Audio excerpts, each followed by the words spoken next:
వేదిక జాతీయ కార్యదర్శి 2 నిమిషాలు మాట అది లేదా తమ్ముడు మన రవి.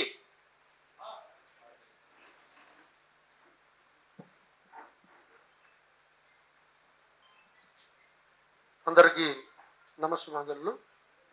నా పేరు కృష్ణాజీ, మాది సొంత ఊరు విజయనగరం జిల్లా, ఆంధ్రప్రదేశ్. నిన్న జాతీయ కమిటీ సమావేశం ఉంటే వచ్చాను. స్కైలాబ్ గారు ఇవాళ కూడా ఉండమంటే ఇనిహే ఒక అద్భుతమైన స్పందన కేవీపీఎస్ తీసుకోవడం చాలా ఆనందంగా అనిపించింది. నేను చాలా విజయనగరం జిల్లా రామతీర్థం అంటే మీ అందరికీ తెలిసి ఉంటుంది. ఒక్కసారి రాముడు వాళ్ళ విగ్రహాన్ని ఒక తలకాయ ఎవడో దుర్మార్గుడు తీస్తే దాన్ని పెద్ద ఇష్యూ చేసి వేల మంది జనాల్ని పోగు చేసి పెద్ద రచ్చ చేసి చివరికి ఒక ఆయనకి దాని ప్రతిఫలం ఒక ఆయన జిల్లా అధ్యక్షుడైనాడు. ఆయనే మళ్ళీ ఎమ్మెల్యే సీట్ ఇచ్చి ఎమ్మెల్యే గెలిచాడు. ఇక్కడ ఏంటంటే ఇట్లాంటి ఘటనలు ఏం జరిగినా సరే దాని వెనక నేపథ్యం ఒక కుట్రపూరితమైన జనాల మధ్యని వేర్పాటువాదం చేయాలనే ఒక ఆలోచన.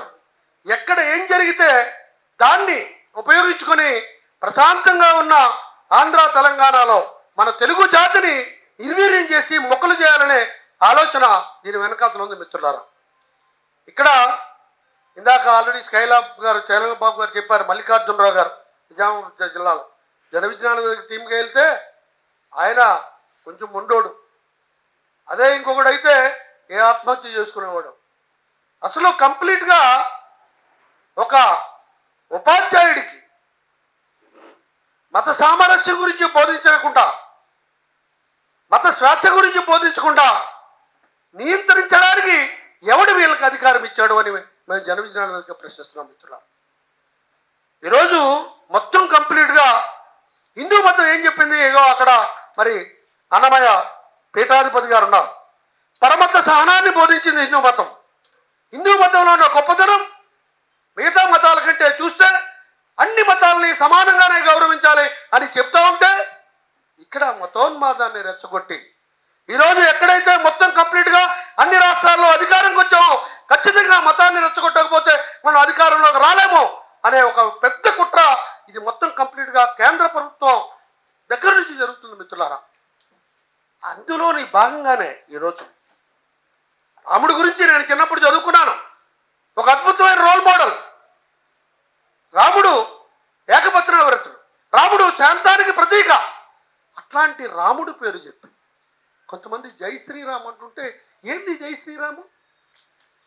జై శ్రీరామ్ అని ఒక అద్భుతమైన వ్యక్తిత్వాన్ని నువ్వు అభాషపోలు చేస్తున్నావు కదా.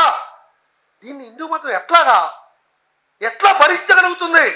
నువ్వు నీ భాషలోనే ఇట్లాంటి రాముడికి గొయ్యి తగ్గుతుంటే, రాముడిని అపవిత్రం చేస్తుంటే నీకు పాపం తగలదా అని నేను ప్రశ్నిస్తున్నాను మిత్రులారా. పాప భీతి ఆ మతోన్మాదులకు లేదు.